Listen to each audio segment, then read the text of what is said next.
ममता दीदी जी को मैं बधाई देता हूँ। न केवल बंगाल बल्कि पूरे देश में एक संदेश गया है।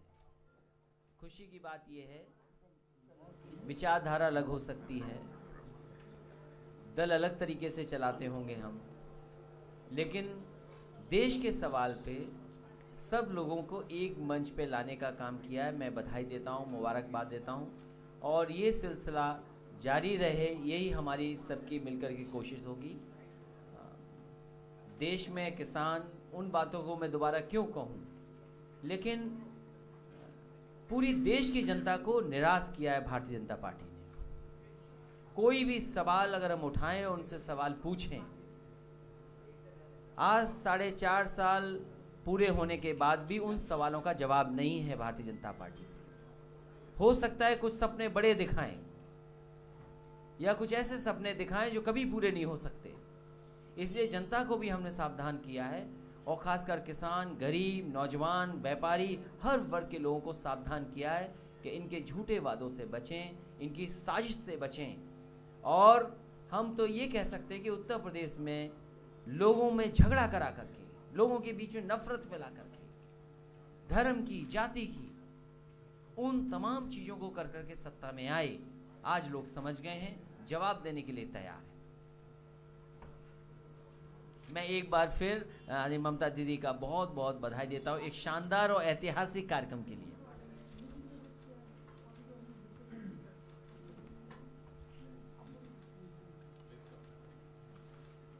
मैं अपने आप को अखिलेश जी ने जो अभी बातें कही हैं उनसे संबद्ध करता हूं, इसलिए उनको कोई रिपीट नहीं करूंगा।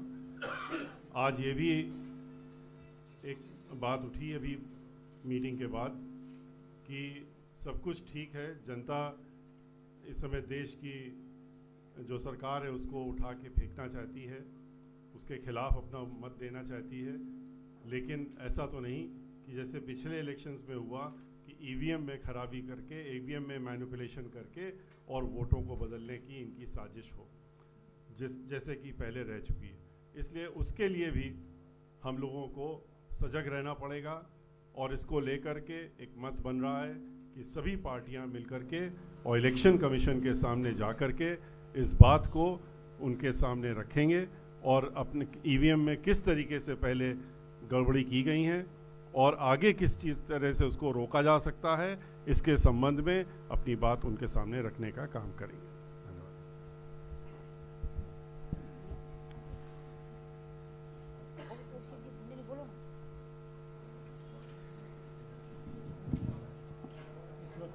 हम सब ने सामूहिक रूप से ममता बनर्जी को बहुत बहुत धन्यवाद और बधाई दी है आज एक ऐतिहासिक घटना के लिए। और इस मैदान में जो आज हुआ वो ऐतिहासिक है क्योंकि इतने व्यापक प्लेटफॉर्म पे इतनी विभिन्न पार्टियां और लीडर आना अपने आप में ऐतिहासिक है। मुझे कोई संदेह नहीं है कि निकट भविष्य में इसी मैदान पे 2019 की विजय भी सेलिब्रेट की जाएगी। हमने कई मुद्दों पे बातचीत की। मुख्य बात थी कि जिस प्रकार से भारत की परिभाषा को बदला जा रहा है इतने कम समय में और जिस प्रकार से भारत की जो अस्मिता है उसको बदला जा रहा है, उससे बचाना आवश्यक है और उसी तरफ हम लोग सब जुटे हैं। मूल उद्देश्य एक ही है, यद्यपि अभी डिटेल्स वर्कआउट होने हैं। उद्देश्य ये है कि हर प्रदेश में, हर इलाके में बीजेपी के विरुद्ध एक मजबूत कैंडिडेट खड़ा हो और अगर ये उद्देश्य सिद्ध हो जाता है तो मैं समझता हूँ कि विजय निश्चित रूप से हमारी होगी। बाकी कई और मुद्दे हैं जिनके बारे में निकट भविष्य में और दिल्ली में बात होगी, लेकिन ये एक शुरुआत है जिसकी गति, दिशा, मोमेंटम बना रहेगा और उसका बहुत प्रभाव देखेंगे आप निकट भविष्य में। एक और बात, जैसा मेरे मित्र मिश्रा जी ने कहा, देखिए समय बहुत कम है, नहीं तो हमारा सबका मानना है कि जब दुनिया भर में मुश्किल से 3-4 देश ऐसे हैं जहां पर इस मशीन का प्रयोग होता है, तो क्यों ना भारत वापस पुराने सिस्टम में चला जाए, यानी फिजिकल बैलेट। कई देश ऐसे हैं विकसित जिन्होंने प्रयत्न करने के बाद बदला। 10-15 प्रदेश यूएसए के, हॉलैंड, फ्रांस, जर्मनी, ने ईवीएम शुरू करने के बाद निरस्त कर दिया, तो वैसे उद्देश्य हमारा है कि वापस फिजिकल बैलेट पे जाना। लेकिन चूंकि समय कम है, लेकिन चूंकि चुनाव अब लगभग 2 महीने दूर हैं, इसलिए कम से कम न्यूनतम हमारी मांग होने वाली निकट भविष्य में कि हर मशीन में, जैसा कि वायदा हो चुका है उच्चतम न्यायालय में, 100% मशीनों में पेपर ट्रेल की व्यवस्था होनी चाहिए, वीवीपीएटी की, जो कि चुनाव आयोग मान गया है। लेकिन उससे ज़्यादा महत्वपूर्ण, जब 100% मशीनों में ये प्रावधान है, तो कम से कम 50% मशीनों में गिनती फिजिकल जो पेपर ट्रेल होता है उसके आधार में क्रॉस चेकिंग होनी चाहिए। वो 50% आप सैंपल आधार पे चुनिए, लेकिन 50% मशीनों में फिजिकल वेरिफिकेशन, काउंटर चेकिंग अति आवश्यक है। ये हम सबका सामूहिक मत है और अगले हफ्ते से हम इस विषय में लिखेंगे, जाएंगे, चुनाव आयोग के पास जाएंगे और देश भर को इससे अवगत करवाएंगे। और ये एक ऐसी मांग है जिसमें कोई मनाए होने का औचित्य नहीं है, क्योंकि जब तक अगर चोर की दाढ़ी में तिनका नहीं है तो फिर ये मांग क्यों नहीं मानेंगे? सिर्फ क्रॉस चेकिंग की मांग कर रहे हैं हम अभी। नहीं, हमारा अभी चाय का बाद हम लोगों ने जस्ट बैठे थे, बात कर रहे थे, तो एक तैयार हुआ है सब मिलके एक साथ में, एक ही यूनानिमस तैयार हुआ है कि हम लोग सतीश मिश्रा जी को, अखिलेश जी को, अरविंद जी को, अखिलेश को और अभिषेक सिंघवी जी को एक मिलके एक कमेटी वो लोग तैयार करे, एक ड्राफ्ट इलेक्शन कमीशन का बारे में, ईवीएम मशीन का बारे में वो लोग हम लोगों को बताएंगे।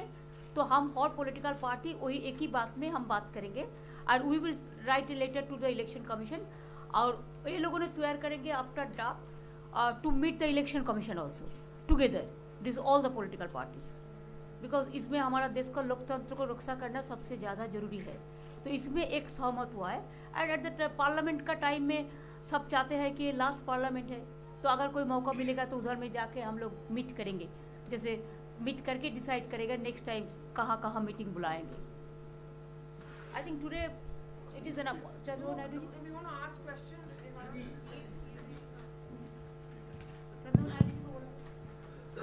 No, we are very happy today. We really appreciate Madam Mamta ji for organizing historic meeting. This is going to transform India, and also country is in danger. We have to save the country. Democracy is under threat. We have to protect democracy. Divide and rule. Now we have to unite India. That is the order of the day. If you see, people are fighting within communities or within the region or within the states, like that everywhere they are dividing, hatred campaign is going on. All these things should go. There is a earlier secular compulsion. There is a political compulsion. There is a democratic compulsion now. If you save democracy, then everybody will talk, you write, or you show our messages. But there is no democracy, nobody can do anything. That is very, very important. This meeting, I am totally confident, mood of the people is totally with us. They have decided. Now all leaders put together how to take forward, we are working together.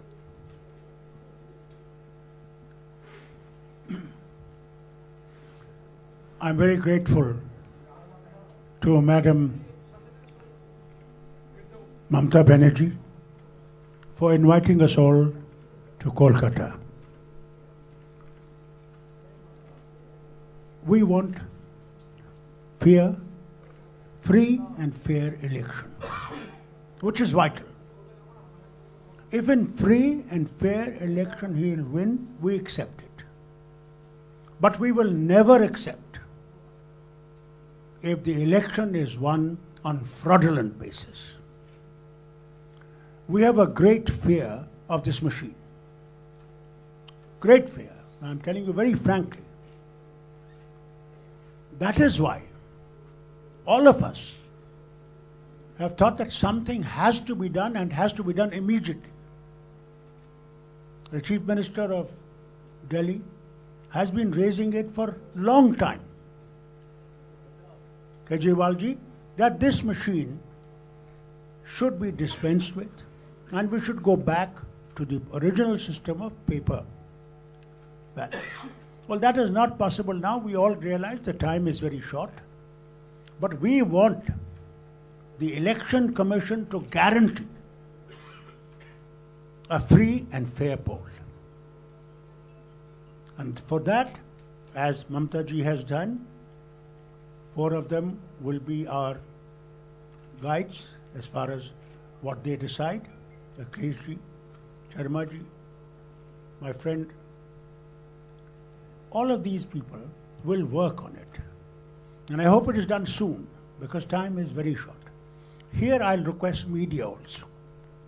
You are a vital for India's democracy.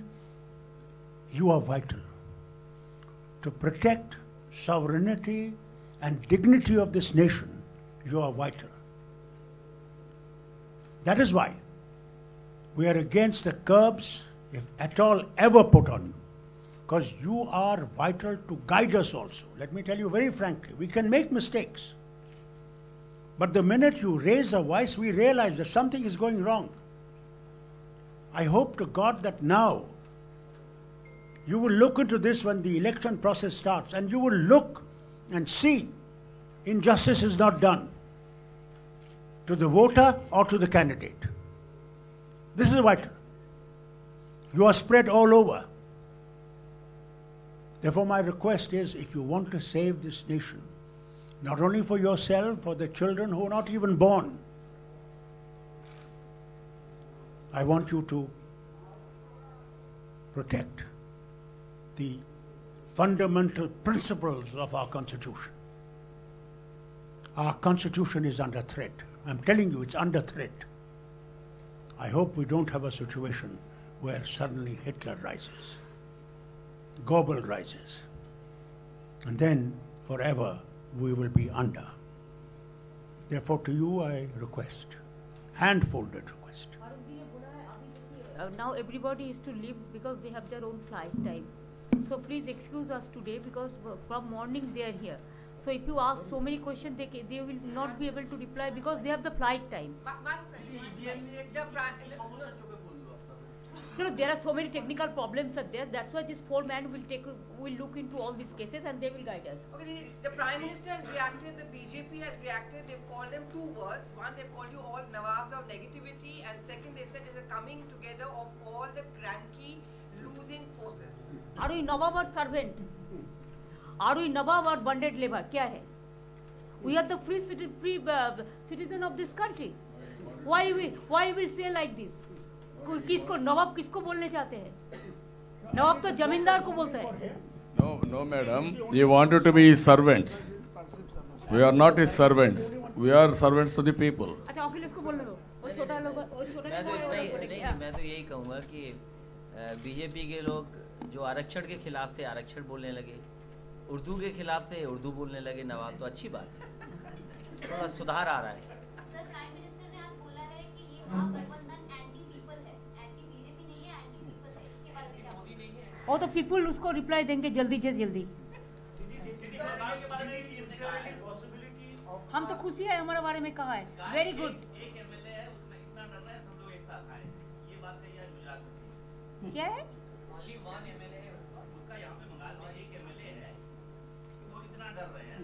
बाप रे बाप, एक नहीं है 3 है, वो पता नहीं है.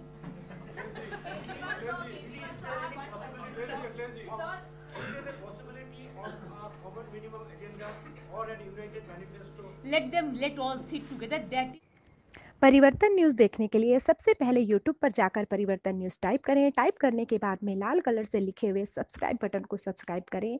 सब्सक्राइब करने के बाद में बेल आइकन को दबाएं. हमारा चैनल लाइक करें, सब्सक्राइब करें और शेयर करें.